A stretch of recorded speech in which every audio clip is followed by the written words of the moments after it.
Hi, and welcome to the Healthcare CEO Show, where you'll find actionable insights on healthcare leadership from the best and brightest in the industry. I'm your host, Daniel Fernandez. Let's get a pulse. With me today, I have Emma Dickison. Emma is the CEO and president of Home Helpers Home Care, president of the Home Care Association of America, the industry's leading trade organization. She's a certified senior advisor, a certified franchise executive, and in my opinion, she's just certified awesome. And we're very, very fortunate to have her on the show today. Today, we're going to talk a little bit about industry trends and the current state of caregivers. So without further ado, welcome to the show, Emma. Thank you, Daniel. I'm so happy to be here with you. Thank you for joining us. So why specifically and how did you get into home care to begin with? Well, I've spent my career in franchising, specifically in 3 great industries. But what drew me to Home Helpers and the industry here is I have a long history of family caregiving that started when I was actually in elementary school with aging loved ones that required care at home. And at that time, there really wasn't options like Home Helpers out there. And so over time, we became very familiar with what the family goes through in selecting individuals to come into the home and provide home care, and the level of trust there has to be. And when I had the opportunity to join Home Helpers Home Care, I was thrilled. I'm so passionate about the mission, which is to be able to enable aging loved ones to live their best lives possible in the comfort and safety of their own home. And so for me, it's very personal, and it's one that I have just, thrown myself into since 2007. Home Healthers has a pretty significant reach around the country. Is that correct? Yeah, we do. We currently are serving about 1,000 communities in 41 states and Canada as well. And we're continuing to grow. We still have communities that we don't serve, and we are anxiously and waiting to expand into those communities to offer Home Helpers Home Care and our exceptional care services in those communities. Over the last year, caregivers specifically have been sort of thrust to the forefront. They've been a hot topic. Everybody's been talking about them, nurses, home aides, and so on. There's a study that was released by the Bureau of Labor Statistics that by 2025, there's expected to be 1.6 million new jobs created for personal care aides, home health aides, some types of nurses. But it appears there's not enough caregivers currently to fulfill those roles. What do you think is driving this imbalance? So even pre-pandemic, we were in a full employment economy. It wasn't just us, it was the entire economy was struggling to find top talent. Certainly the pandemic accelerated that for us simply because home care has played such a vital role in helping to use the language flatten the curve of the pandemic and keep an aging population out of institutional or acute care settings. And so, we have accelerated our intent to hire. 100% of our offices have been open and 100% have been hiring through this pandemic. We have seen in the pandemic, industry-wide, a bit of a breath of fresh air in that we are starting to get a number of applicants that are from the retail and hospitality sectors that are wanting to make a transition into doing something more meaningful. I say we have a mission that matters. And so we are starting to see some of that career transition. Don't know whether it's going to continue after the pandemic and things get a little bit back to normal. We'll see. But certainly we know that for an aging population, 10,000 are turning 65 a day. Wow. As we age, 9 out of 10 of us are going to want to age in place, and 7 out of 10 of us are going to need services like Home Helpers. We know that there's going to be an increased demand, as you noted, on recruiting to the sector. And I think that it's going to be a multi-faceted approach with both public and private sectors and the educational community to be able to support getting individuals attracted to the industry, and then educated, and then of course placed. So I'm assuming the days of just simply just posting a job online on Indeed or something are just not going to cut it if there's this huge deficit and we need to transition more people over. Is that correct? Yeah, I mean, we're certainly seeing some really innovative ways that I think all industries and agencies are moving to. And I've often used the phrase that in the past we've been able to fish for talent. Now we have to go hunt for it. And that is certainly true today. Certainly, I think the job boards are going to continue to be part of our recruiting efforts. However, I think social media is certainly starting to play a larger and larger role. And I think doing some unique social media content and direct advertising too is critical. And I also think the way that people are going to apply is going to be different. I think that the companies that make it easier for applicants to A, find them, and B, submit their information is going to be key. As an example, I know a lot that are starting to use video as their application versus filling out this form or coming in and completing this application. I mean, it's really very simple. You send a video into the link that basically says who you are, what you've done, and why you want to be employed by the company you're applying to. And I think those are going to be some new and innovative ways that we're going to see as we continue to go hunt for good talent. I absolutely love the idea of video, mostly because I can think of ways to pick up on body language and vocal tonations and things of that nature. Are there other things you would look for in potential caregivers that may come across during that process? So, in the previous, you get an application, you review the application based on experience, education, tenure in their job. Now you have the ability to kind of do that, a little bit of what you would see in that first interview, somebody be able to make a good first impression in a short clip video. I mean, this isn't a half-hour dialogue. This is very short, just introduction. And so, yeah, you are looking for body language because 80% of our communication is through nonverbal gestures.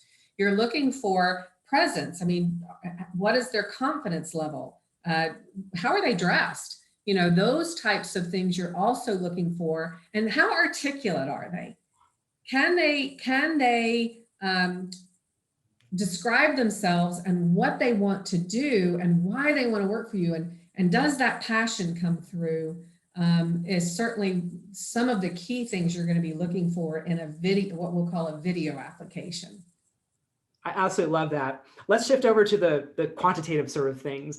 Because I think this probably applies to every industry, are there certain things that organizations should be looking at, metrics, for instance, during the process that are maybe important? Well, certainly, every state has their own requirements about what certifications or trainings they must have. And so you have to look for that at the individual state level. But other things that you're wanting to pick up on, in my opinion, are beyond the skill. We can teach skill. The things that you're wanting to try to discern is what is their work ethic? Are they dependable?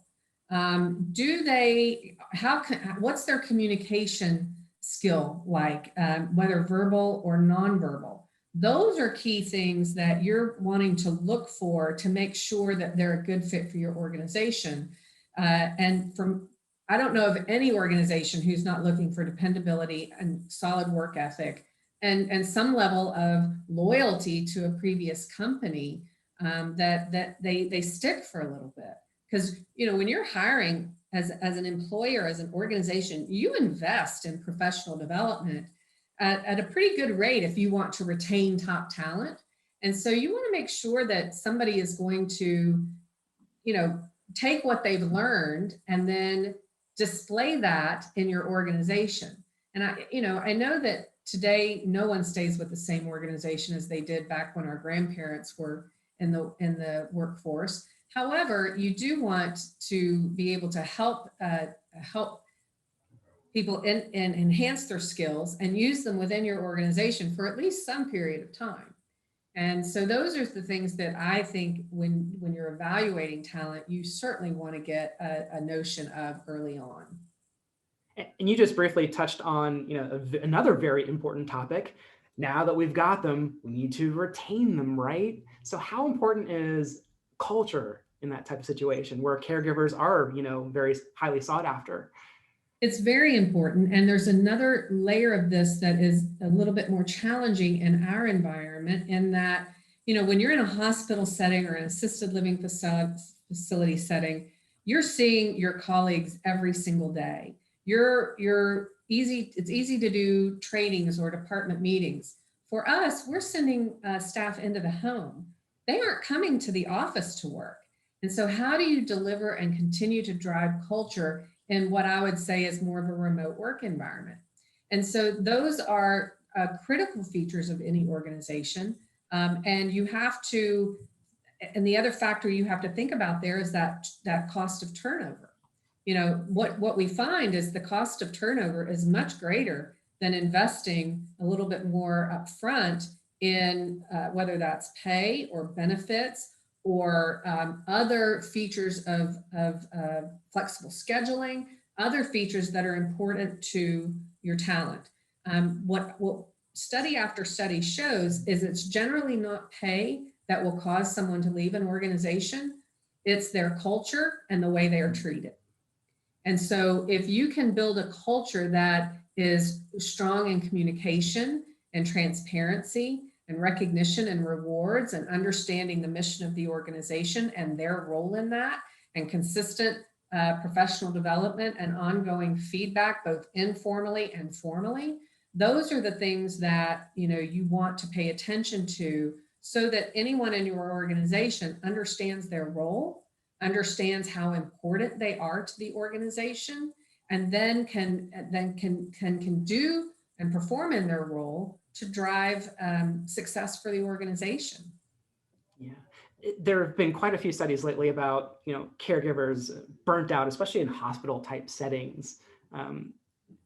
Clearly because of the last year and the pandemic, of course. Do you think that'll potentially drive more caregivers towards in-home care? You think it's a possibility? We're fortunate in that we provide care in the least risk and usually most economical setting. Yeah. We're providing care 1-to-1 ratio, and you do get very intricately involved with the clients that you care for. And we already have seen some transition out of facility type care into home care.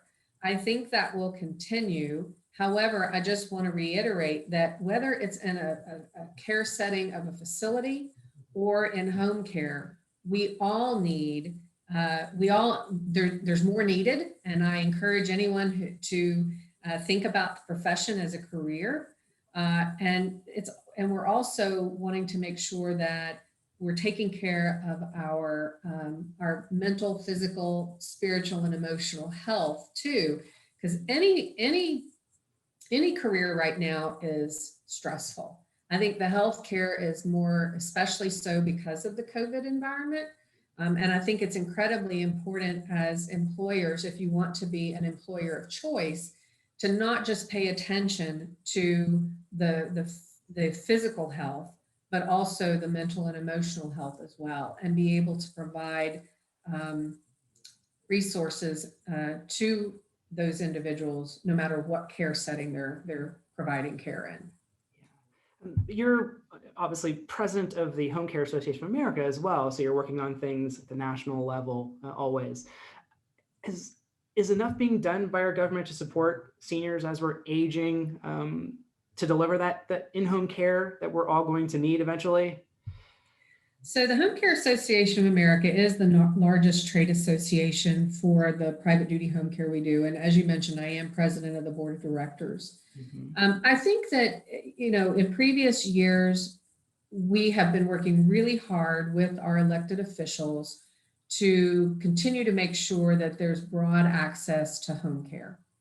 And you see programs like the Veterans Aid and Attendance Benefits, which helps support veterans and or their spouses.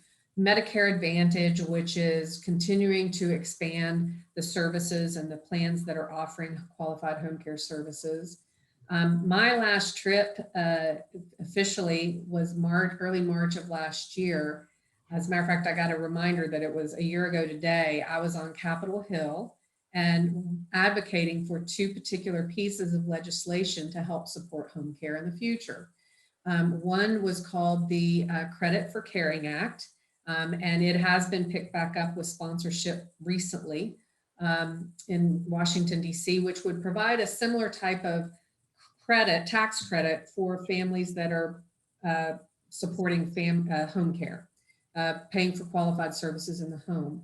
The other is Caring for Seniors Act, which is designed to revise the IRS tax code of 1986 that would now allow qualified home care services to be part of health savings accounts. And so I do believe that in the coming years that our elected officials and communities will be working together to make programs available to help continue to have access to home care. It is necessary because when you have aging loved ones that go into facility settings, that is generally a very expensive endeavor. And the government, state, or federal pick that up. And they're finding that it's more economical to allow someone to age in place in their home when safely possible. And it's not just a financial decision, although that's certainly a key driver. It's also a physical, mental, emotional decision for the family as well. Now, I can tell you that, I mentioned I have a long history of family caregiving. My grandmother had her fifth stroke when I was a senior in high school. They started when I was in fifth grade. And as a family, we have a pretty large extended family. We made the decision to keep her home. Now, this was 40 some years ago, and she lived at home for 18 and a half years before she finally passed away. But had she gone into facility care, which would have been the norm at that time, right, she wouldn't have lived another 18 years. She would have lost her will. She did live 45 days in a facility. Her care had gotten to that point, and she gave up. By being able to be at home, she still had family dinners, family holidays, neighbors that visited with her. She still had went to church. She still had a very active life, even though she was wheelchair bound.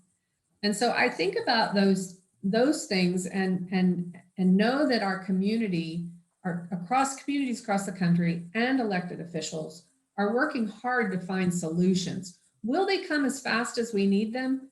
Probably not. We all know that anything in Washington, D.C. typically takes a long time to get done like this. However, there are so many people working on it and have a better understanding of it that I am very optimistic for the future. There's already been a decline in the number of ALFs. Do you think that will continue to decrease? So going into the pandemic, facility occupancy in general, whether that was skilled nursing facility or assisted living facility, was already in decline. Okay. I think that given this pandemic, we did see additional residents coming out of facilities where the families could to bring them home. And I do think that will continue again as there's more access to care. And it truly is, every survey I've ever seen done of seniors say that they want to age in place. And there was a survey done, and I think it was by USA Today, but I'm not sure. And they asked, the overwhelming majority of people, they think wherever they are living at the age of 65 is where they will pass. They will live out their years in that home, that place. And so, I do expect that there will continue to be a decline. Here's a fun question for you, Emma. You and me, we're going to go outside. We're going to jump in our virtual DeLorean, and we're going to jump forward maybe 5-10 years into the future. What does home care look like in 5 to 10 years? I think home care will continue to be an integral part of the home health care continuum. I believe strongly that there will be some wonderful technologies out there to support that. We're already seeing some of that. I think that home care companies that are going to thrive will be those that will be able to embrace that technology and bring it as a solution into the home care continuum that continues to allow our loved ones to age in place. I think that it will be a much bigger part of the entire home health continuum and the healthcare continuum overall. We have the unique insights that we are with clients on a very regular basis before they get to any type of acute care setting. And we can see those changes and get resources in place sooner. So I think we're going to leverage technology, and I think there's going to be more clients living in their homes much longer. I love that, especially me personally with aging parents. I can appreciate all of this. Yes. Before I let you go, I've got a few key questions here that I ask every single guest. First question, do you have a favorite book or book you've read recently that you would recommend? I love to read. I enjoy reading a great deal, and there's many I could recommend, but the one I think that most comes to mind at this very moment is called The Boys in the Boat by Daniel James Brown. He wrote about 9 young men who attended the University of Washington back in the 1930s and how they came together as a rowing team and unexpectedly won the 1936 Olympics. Now, these young men were very, socioeconomically disadvantaged. You never would have thought they could have reached the heights they did. But to me, I'm very competitive, so I love that story, and especially the underdog winning. However, to me, it was more than the story. It was about how you bring together a team and how you focus on this one objective, and everybody's all in and everybody's committed, and how they had to row at such precise precision to be able to accomplish what they did. So the book, while it's certainly this story about these 9 young men and the 1936 Olympics, it's really about so much more than that. I absolutely love that, and I'm definitely going to be adding that book to my personal collection. Next question. Do you have a favorite quote? I love quotes. I don't know that I could give you one, but we'll start with, if you don't like change, you'll like irrelevance a lot less. That's a good one.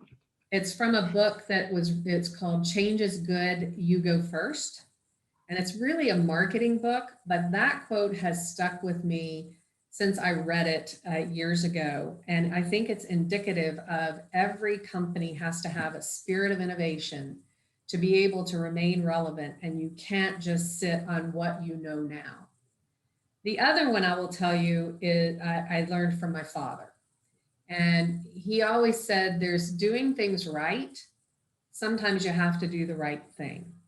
And that's been another guiding principle for me, that we all know we should know how to do things right. We hope we do. But sometimes you have to go above and beyond what's right and just do the right thing. I love that message. Next question. What has the last year taught you personally? The value of relationships and the value of being present. And while we can't be present, maybe, you and I might have at one point gotten together in the same city and done this, still be present.